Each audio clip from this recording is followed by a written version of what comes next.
అందరూ ఎలా ఉన్నారండి? అందరూ బాగుండాలని మనస్ఫూర్తిగా కోరుకుంటున్నాను. నేను సురేఖ. వెల్కమ్ టు యశస్ఫుల్ తెలుగు వ్లాగ్స్. శ్రావణ మాసం వచ్చేసింది కదండీ! ఇంక ఈ మాసం అంటే మన ఆడవాళ్ళందరికీ ఎంతో ఇష్టమైన మాసం కదా! శ్రావణ మాసం అంటేనే ఓ సందడి. సంప్రదాయ వస్త్రాలను ధరించి మెరిసిపోయే ఆడపడుచులంతా పూజలు, నోముల పేరుతో ఒక చోటుకి చేరుతూ సరదాగా గడిపే సమయం కదా ఇది. శ్రవణం అంటే విష్ణుమూర్తి జన్మ నక్షత్రం. చంద్రుడు పౌర్ణమి తిథి నాడు శ్రవణ నక్షత్రంలో సంచరించడం వల్లే ఈ మాసానికి ఆ పేరు వచ్చింది. ఆది దంపతులైన పార్వతీ పరమేశ్వరులతో పాటు సిరి సంపదలను ప్రసాదించే మహాలక్ష్మిని, శ్రీమన్నారాయణ్ణి భక్తి శ్రద్ధలతో కొలిచే ఈ మాసంలో ప్రతిరోజు ఓ పర్వదినమే. ఉదాహరణకు శ్రావణ సోమవారాల్లో ఉపవాసం ఉండి శివుడిని పూజించి శివాలయాల్లో రుద్రాభిషేకాలు చేయించేందుకు సిద్ధమవుతాం కదా మనమందరము. పురాణాల ప్రకారం ఆ సదాశివుడు ఈ మాసంలోనే హాలాహలాన్ని స్వీకరించాడట. ఆ గరళం నుంచి వచ్చే వేడిని, అసౌకర్యాన్ని నివారించి స్వామికి స్వాంతన కలిగించేందుకే జలం, పాలు తదితరాలతో శివుడికి అభిషేకం చేసే పద్ధతి అందుబాటులోకి వచ్చిందని అంటారు. అదేవిధంగా శ్రావణ మంగళవారాల్లో మాంగళ్యానికి అధిదేవత అయిన గౌరీదేవిని మంగళగౌరీ నోము పేరుతో పూజిస్తారు కొత్తగా పెళ్ళైన స్త్రీలు. అందులో భాగంగా వివాహమైన మొదటి సంవత్సరం మొదలుకుని 5 ఏళ్ళు ఈ మంగళగౌరి వ్రతాన్ని చేపడతారు. సాక్షాత్తు శ్రీకృష్ణుడే ద్రౌపదికి ఈ వ్రత విశేషాలను వివరించినట్లుగా నారద పురాణం ద్వారా మనకి తెలుస్తుంది. 5 ఏళ్ల పాటు 5గురు ముత్తైదువులకు చొప్పున వాయనమిస్తూ ఈ వ్రతాన్ని పూర్తి చేస్తారు. ఇక శుభాలు ప్రసాదించమంటూ శుక్రవారం నాడు లక్ష్మీదేవిని పూజిస్తే సిరి సంపదలు కలుగుతాయని ఓ విశ్వాసం. అదేవిధంగా శ్రావణ మాసంలో వచ్చే శుక్రవారాల్లో అష్టైశ్వర్యాలను ప్రసాదించే మహాలక్ష్మిని పూజిస్తే 1000 రెట్ల ఫలితం లభిస్తుందని, కోరిన కోర్కెలు నెరవేరుతాయని చెబుతున్నాయి పురాణాలు.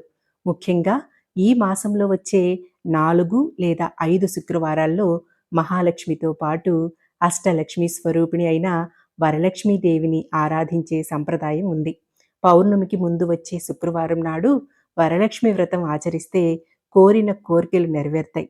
దీనికి కొనసాగింపుగా శ్రావణ శనివారాల్లోనూ విష్ణుమూర్తిని ఆరాధిస్తారు. శ్రీమన్నారాయణుడి జన్మ నక్షత్రమైన శ్రవణం నుంచే శ్రావణం వచ్చింది కాబట్టి ఈ రోజున విష్ణుమూర్తిని, వెంకటేశ్వర స్వామిని కొలిచేందుకు సప్త శనివారాల వ్రతం, లక్ష్మీనారాయణ నోము ఇలాంటివన్నీ కూడా ఆచరిస్తారు. అదేవిధంగా తిరుమలలోనూ 3 రోజులు అంగరంగ వైభవంగా పవిత్రోత్సవాలను నిర్వహిస్తారు. ఈ నెలలో వచ్చే పంచమి తిథి నాడు ఉపవాసం ఉండి పాము పుట్ట దగ్గరికి వెళ్ళి పూజించి నాగుల పంచమిని కూడా జరుపుకుంటారు. ఇక శ్రావణ మాసంలో వచ్చే పౌర్ణమికి రాఖీ పౌర్ణమి లేదా జంధ్యాల పౌర్ణమి అని పేరుంది కదా! ఈ రోజున మహిళలు తమ సోదరులకు రక్షాబంధనం కట్టి వాళ్ళ క్షేమాన్ని ఆకాంక్షిస్తే బదులుగా సోదరులు తమ తోబుట్టువులకు అండగా ఉంటామనే భరోసాను కల్పిస్తారు. అలాగే వేదాధ్యయనం చేసేవారంతా కొత్త యజ్ఞోపవీతాన్ని ధరించే పవిత్రమైన రోజు కూడా ఇదే. ఈ పౌర్ణమి తిథి నాడే విద్యా బుద్ధులను, జ్ఞానాన్ని ప్రసాదించేందుకు విష్ణువు అవతారమైన హయగ్రీవుడు అవతరించాడని పురాణాలు పేర్కొంటున్నాయి. శ్రావణ పౌర్ణమి నాడు సత్యనారాయణ స్వామి వ్రతాన్ని ఆచరించి దాన ధర్మాలు చేయడం వల్ల విశేషమైన పుణ్యఫలం దక్కుతుందనేది భక్తుల విశ్వాసం. ఇంకా శ్రావణ మాసంలో వచ్చే బహుళ అష్టమి నాడే దుష్ట శిక్షణ, శిష్ట రక్షణ కోసం కృష్ణ పరమాత్ముడు జన్మించాడు. ఈ సందర్భంగా కృష్ణ మందిరాల్లో స్వామిని అలంకరించి ఎంతో వైభవంగా నిర్వహించే ఉత్సవాలను చూసి తరించాల్సిందే. ఇలా అన్ని రోజులు ఆధ్యాత్మిక శోభతో విరాజిల్లే మాసమే శ్రావణం. ఇంకా నాకు తెలిసిన కొన్ని విషయాలను మీతో షేర్ చేసుకున్నానండి. నేనైతే శ్రావణ మాసం మొదలుపెట్టిన రోజునే అంటే మనకి ముందు రోజు అమావాస్య ఉన్నింది కదా! ఆ తెల్లారి నేను ఇవన్నీ కూడా క్లీన్ చేసుకున్నాననమాట. మొత్తం అన్నీ శుభ్రపరిచేసుకున్నానండి. ఇంకా పైనంతా కడిగేసుకున్నాను. ఇంకా వాకిటి ముందరంతా శుభ్రంగా కడిగేసుకున్న తర్వాత గడపలన్నీ అలంకరించుకున్నానండి. ఇంకా అలాగే పటాలన్నీ శుభ్రంగా తుడిచేసుకొని, బొట్లు పెట్టేసుకొని అవన్నీ కూడా అలంకరించుకున్నాను. ఇంకా ఆ తర్వాత నెక్స్ట్ డేనే మనకి మొదటి శుక్రవారం వచ్చింది కదా! ఇంక ఇవన్నీ ఆ ముందు రోజనమాట. గురువారం రోజు క్లీన్ చేసుకున్న తర్వాత పూజ చేసుకున్నాననమాట ఇక్కడంతా కూడా. ఇప్పటి వరకు చూసిందంతా కూడా గురువారం రోజు చేసుకున్న వర్క్స్ అండి. ఇంకా ఆ రోజైతే ఇది ఇప్పుడు చూసేదైతే నెక్స్ట్ డే అనమాట. ఫ్రైడే రోజు ఇప్పుడు చూసేది. నాకు ముందు రోజు అన్నీ చేసుకున్నాను కానీ, కృష్ణయ్యని క్లీన్ చేయలేకపోయాను. నాకు కొంచెం అలసటగా అనిపిచ్చేసింది అవన్నీ చేసుకునేసరికే. ఇంకా కృష్ణయ్యని ఇంకా నెక్స్ట్ డే పెట్టుకున్నాను క్లీన్ చేసుకోవటం. ఈ మధ్య కాలంలోనే చేసున్నాను. అయినా సరే మనకి అమావాస్య రోజు గ్రహణం గూడా వచ్చిందన్నారు కదా! ఇక విగ్రహాలు ఖచ్చితంగా క్లీన్ చేసుకోవాలి కాబట్టి ఇంకా స్వామిని గూడా శుభ్రపరిచేసుకుంటే ఇంక నీట్‌గా ఉంటదని చెప్పేసి ఇంక ఇవాళ పెట్టుకున్నాను.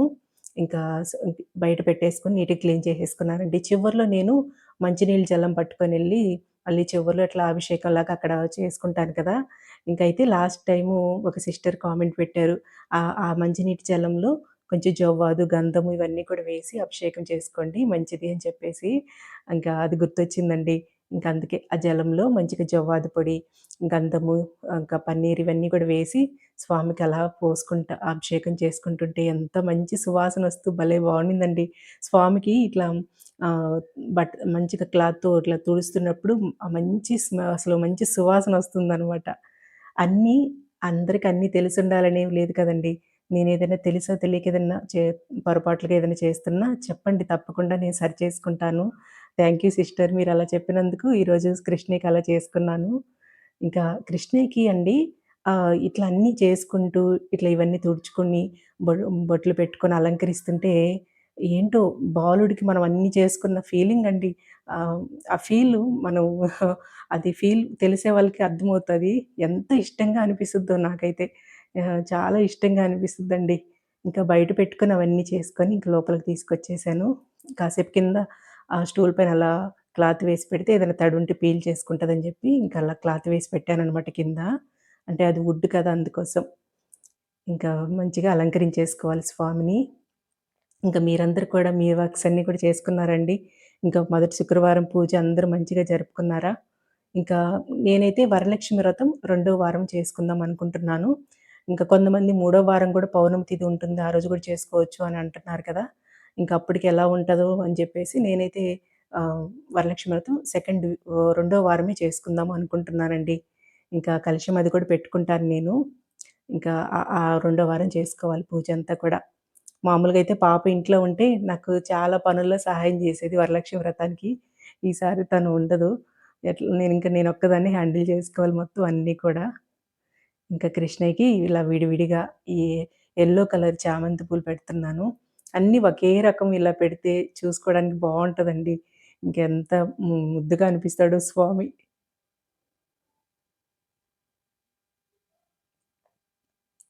ఈ మాసంలో అండి, ఈ మాసమనే కాదు, శ్రావణ మాసమనే కాదు, ఎప్పుడు కూడా మనం ఇల్లుని పరిశుభ్రంగా పెట్టుకుంటే, ఆ మహాలక్ష్మి తల్లికి చాలా ఇష్టమటండి. ఇంకా అలాగే ప్రతిరోజు కూడా కనకధార చదువుకోండి మీరు కూడా. నేను ఎవ్రీడే చదువుకుంటానండి పూజ చేసేటప్పుడు. ఫస్టు మనం శుక్లాంబరధరం చదువుకున్న తర్వాత ముదాకరాత్తు మోదకం అని గణపయ్య స్తోత్రం ఉంటుందండి. అది చదువుకుంటాను. ఇంకా అలాగే అమ్మవారి లక్ష్మీ అష్టకం చదువుకుంటాను. ఇంకా కనకధార తప్పకుండా చదువుకుంటానండి. మొన్న తిరుమలకెళ్ళినప్పుడు కూడా అక్కడ లక్ష్మీ నరసింహస్వామి దగ్గర అక్కడ కూర్చొని చదువుకున్నాననమాట. నండూరి శ్రీనివాసులు గారి వీడియోలో విన్నాననమాట. మంచిది అని చెప్పి. ఇంకా అక్కడ చదువుకున్నాననమాట. ఇంక ఈ మాసంలో అయితే తప్పకుండా రోజుకి 3 సార్లు మామూలు రోజుల్లో ఉదయం, సాయంత్రం చదువుకుంటాను. ఈ మాసంలో అయితే తప్పకుండా ఒక 3 టైమ్స్ కంప్లీట్‌గా చదువుకుంటాననమాట. ఇంకా అలాగే లలిత కూడా చదువుకుంటానండి. తప్పకుండా మీరు కూడా కనకధార చదువుకోండి.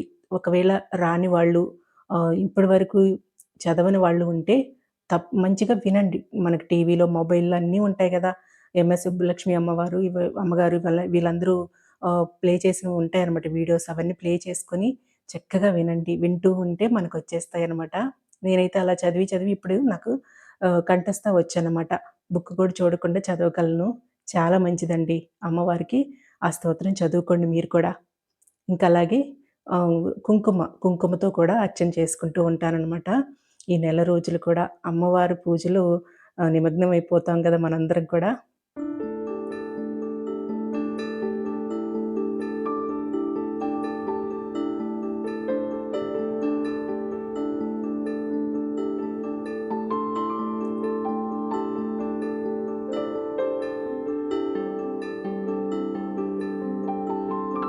మొదటి శుక్రవారం రోజు పూజనైతే నేనిలా కంప్లీట్ చేసుకున్నానండి.